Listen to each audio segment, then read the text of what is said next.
ตุเอาไว้มันจีสหรัฐอเมริกวีประหารอิหร่องแต่อเมริกกำปงสถัดกนองสังครีมหรือขังกรอมนี้คือจีเอาไว้เด็กกูดังโดยอมพิวนิวออยประชาชนอิหร่องบ่มพลายอำนาจเมดึกนมศาสนาระบบปูเกสหรัฐอเมริกบานจับดานปฏิบัติการประยุทธ์ถมร่วมជាមួយอิสราเอลประชังនឹងอิหร่องនៅព្រឹកថ្ងៃសៅរ៍សហរដ្ឋអាមេរិកហៅប្រតិបត្តិការនេះថា Epic Fury ខណៈដែលអ៊ីស្រាអែលហៅថា Lion's Roar ប្រធានាធិបតីអាមេរិកលោក Donald Trump បាននិយាយថា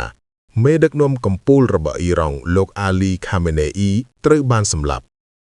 វាបានកើតឡើង2ថ្ងៃបន្ទាប់ពីការចរចារវាងសហរដ្ឋអាមេរិកនិងអ៊ីរ៉ង់ស្ដីពីកម្មវិធីនុយក្លេអ៊ែររបស់តេហេរ៉ង់បញ្ចប់ដោយគ្មានកិច្ចព្រមព្រៀង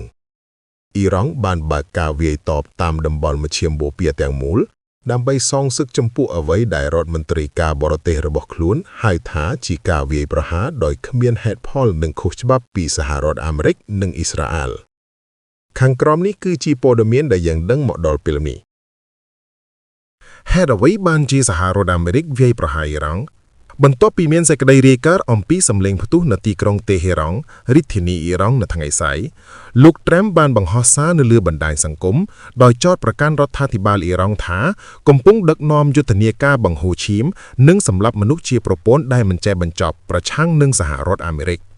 លោក Trump បានអះអាងថាអ៊ីរ៉ង់បានបដិសេធគ្រប់ឱកាសក្នុងការបោះបង់កម្មវិធីនុយក្លេអ៊ែររបស់ខ្លួនហើយបានអះអាងថាប្រទេសនេះកំពុងអភិវឌ្ឍមីស៊ីលចម្ងាយឆ្ងាយដែលអាចគំរាមកំហែងដល់ទ្វីបអឺរ៉ុបកងទ័ពអាមេរិកនៅក្រៅប្រទេសហើយសូម្បីតែឆាប់នេះអាចទៅដល់ទឹកដីអាមេរិកផ្ទាល់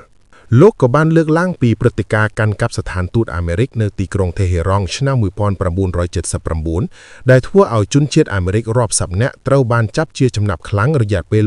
444ថ្ងៃបន្ថែមពីនេះលោករំលឹកអំពីការវាយប្រហារដោយក្រុមដែលគាំទ្រដោយអ៊ីរ៉ង់លើប៉ុស្តិ៍កងម៉ារីនអាមេរិកនៅទីក្រុងបេរុតឆ្នាំ1983ដែលបណ្ដាលឲ្យបាត់បង់ជីវិត241នាក់ប្រធានាធិបតីអាមេរិកក៏បានសន្យាកាលពីខែមករាថានឹងចូលរួមអន្តរាគមន៍នៅពេលកម្លាំងសន្តិសុខអ៊ីរ៉ង់បង្ក្រាបការតវ៉ារបស់ប្រជាជនក្នុងអំឡុងវិបត្តិសេដ្ឋកិច្ច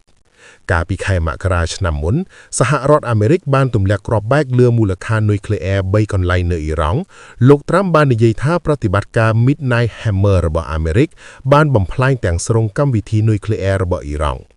ការវាយប្រហាររបស់អាមេរិកនៅរដូវក្តៅឆ្នាំមុនបានបើកផ្លូវឲ្យមានបទឈប់បាញ់ក្នុងចំនួនរយៈពេល12ថ្ងៃរវាងអ៊ីរ៉ង់និងអ៊ីស្រាអែល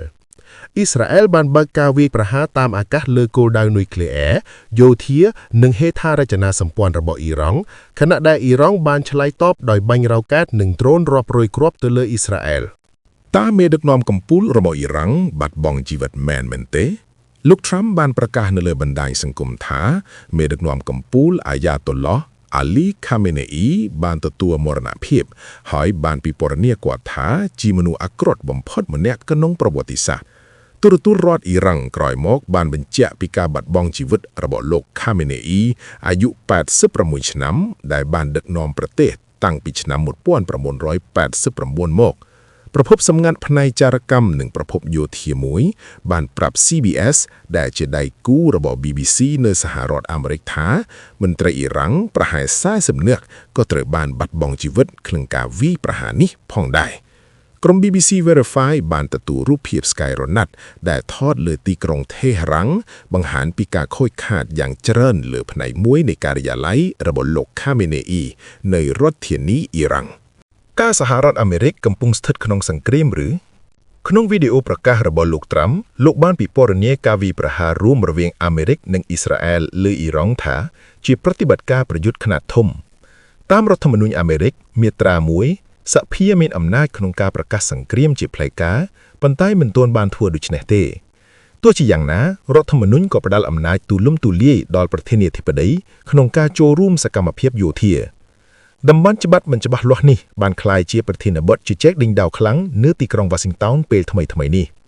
ព្រឹត្តិកម្មនៃវិមានកាពីតូលចំពោះការវាយប្រហាររបស់អាមេរិកនិងអ៊ីស្រាអែលលើអ៊ីរ៉ង់បានបែងចែកតាមបកនយោបាយយ៉ាងច្បាស់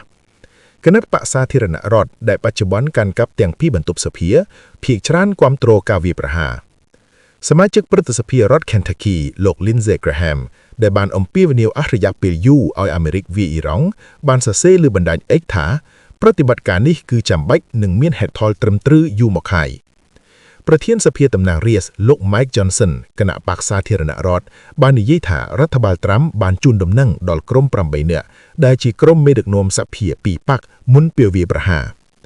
ខាងគណៈបកប្រជាធិបតេយ្យភាគច្រើនបានថ្កោលទោសការវាយប្រហារដោយចោទថាលោកត្រាំបានបើកសង្គ្រាមដោយគ្មានការអនុម័តពីសភាសមាជិកព្រឹទ្ធសភាគណៈបកប្រជាធិបតេយ្យលោក Tim Kaine ដែលជាសមាជិកគណៈកម្មាធិការយោធាបានហៅចំនួននេះថាជាសង្គ្រាមខុសច្បាប់របស់លោកត្រាំគណៈបកប្រជាធិបតេយ្យក៏បានអំពាវនាវឲ្យសភាពិចារណាច្បាប់អំណាចសង្គ្រាម War Powers Resolution ម្ដងទៀតដោយសេចក្តីព្រាងច្បាប់ដែលបានបរាជ័យកាលពីឆ្នាំមុនដែលខ្វះការគាំទ្រពីគណៈបកសាធារណរដ្ឋប្រសិនបើមានការដាក់សេចក្តីសម្រេចអំណាចសង្គ្រាមថ្មីហើយត្រូវបានអនុម័តវាអាចរារាំងប្រធានាធិបតីមិនឲ្យប្រាយកម្លាំងយោធាដោយខ្លួនឯងដោយគ្មានការអនុម័តពីសភាប៉ុន្តែសម្រាប់ពេលនេះឱកាសដែលសេចក្តីព្រាងបែបនេះអាចអនុម័តបានគឺមើលទៅមិនសូវអាចទៅរួចទេមានសមាជិកគណៈបកសាធារណរដ្ឋតិចណាស់ដែលបង្ហាញថានឹងគាំទ្រ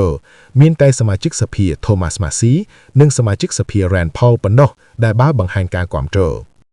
តើនឹងមានកងទ័ពអាមេរិកចូលប្រយុទ្ធលើសមរភូមិនេះដែរឬទេសហរដ្ឋអាមេរិកមានមូលដ្ឋានយោធាប្រហែល13កន្លែងនៅតំបន់មជ្ឈិមបូព៌ាហើយជាទូទៅមានកងទ័ពប្រហែល 30,000 ទៅ 40,000 នាក់ត្រូវបានដាក់បម្រើការនៅទីនោះប៉ុន្តែបច្ចុប្បន្នมันមានសញ្ញាបង្ហាញថាកងទ័ពប្រយុទ្ធអាមេរិកនឹងត្រូវបញ្ជូនចូលប្រយុទ្ធលើទឹកដីនៅអ៊ីរ៉ង់ទេមួយផ្នែកដោយសារប្រជាជនអាមេរិកភាគច្រើនមិនគាំទ្រការលុកលុយតាមដីគោកកងទ័ពអាមេរិកបានបង្កើនវត្តមានរបស់ខ្លួននៅមជ្ឈិមបូព៌ាអស់រយៈពេលជាច្រើនសប្តាហ៍មកហើយបច្ចុប្បន្នមាននាវាផ្ទុកយន្តហោះចំនួន2គឺ USS Gerald R. Ford និង USS Abraham Lincoln ស្ថិតនៅក្នុងតំបន់ក្រុម BBC Verify បានតាមដានឃើញនាវាអាមេរិកសរុប12គ្រឿង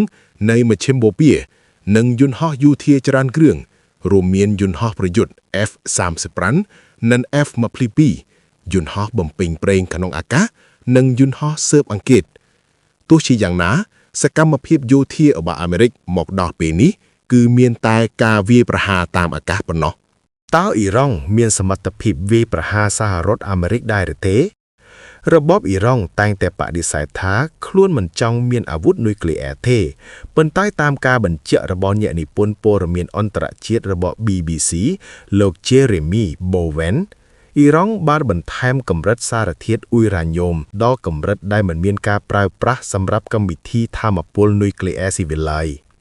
លោកបន្ថែមថាមកដល់ពេលនេះអ៊ីស្រាអែលនិងសហរដ្ឋអាមេរិកមិនបានបង្ហាញភស្តុតាងថាអ៊ីរ៉ង់កំពុងត្រៀមសាងសង់គ្រាប់បែកនុយក្លេអ៊ែរទេមិនមានរបាយការណ៍ជាសាធារណៈអំពីការវាយប្រហារដែលជិតកើតឡើងលើដែនដីសហរដ្ឋអាមេរិកទេប៉ុន្តែអាជ្ញាធរមូលដ្ឋានបាននិយាយថាពួកគេកំពុងស្ថិតនៅក្នុងការប្រុងប្រយ័ត្នខ្ពស់អភិបាលក្រុងយូយ៉កលោក Zoran Mamdani បាននិយាយថាមន្ត្រីគ្រប់គ្រងគ្រោះអាសន្នកំពុងចាត់វិធានការប្រុងប្រយ័ត្នជាមុននៅតំបន់ងាយរងគ្រោះដើម្បីការពារប្រកបដោយការប្រុងប្រយ័ត្នខ្ពស់នៅឆ្នេរខាងលិចអភិបាលក្រុង Los Angeles លោក Karen Bass បាននិយាយថាប៉ូលីសបានបង្កើនការល្បាតប៉ុន្តែមិនមានការគំរាមកំហែងជាក់លាក់ណាមួយដែលគួរឲ្យជឿទេនៅពេលនេះមានមនុស្សបាត់បង់ជីវិតប៉ុន្មាននាក់លោក Trump បាននិយាយថាអាចមានជីវិតវីរបុរសអាមេរិកក្លាហានត្រូវបានបាត់បង់ប៉ុន្តែកងទ័ពអាមេរិកបាននិយាយថាមកដល់ពេលនេះមិនទាន់ទទួលបានរបាយការណ៍អំពីជនរងគ្រោះក្នុងការប្រយុទ្ធឡើយតាមសមាគមការកបាតក្រហមអ៊ីរ៉ង់នៅថ្ងៃសៅរ៍មនុស្សជាង200នាក់បានបាត់បង់ជីវិតទូទាំងប្រទេសអ៊ីរ៉ង់និងជាង700នាក់រងរបួសអង្គការជំនួយបឋមបាននិយាយថាខេត្ត24ក្នុងចំណោម31ខេត្តរបស់អ៊ីរ៉ង់ត្រូវបានវាយប្រហារយ៉ាងហោចណាស់108នាក់បានបាត់បង់ជីវិតក្នុងការផ្ទុះនៅសាលារៀនមួយនៅភាគខាងត្បូងអ៊ីរ៉ង់តាមការបញ្ជាក់របស់ឯកការមូលដ្ឋាននៅអ៊ីស្រាអែលមនុស្សម្នាក់បានបាត់បង់ជីវិតនិងយ៉ាងហោចណាស់20នាក់រងរបួសនៅពេលមីស៊ីលអ៊ីរ៉ង់វាយប៉ះអគារច្រើនកន្លែងនៅកណ្ដាលទីក្រុង Tel Aviv តាមសារព័ត៌មាន Haaretz ក្នុងការវាយតបអ៊ីរ៉ង់ក៏បានបាញ់ដ្រូននិងមីស៊ីលទៅលើបារ៉ាន កូវ៉ាត កាតានិងអារ៉ាប់អេមីរ៉េត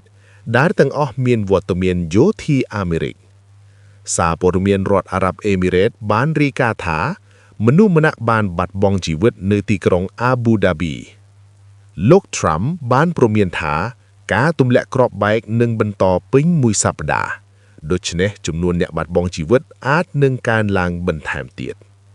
ពីដឹងតិចៗជួបគ្នាវីដេអូក្រោយអរគុណជម្រាបលា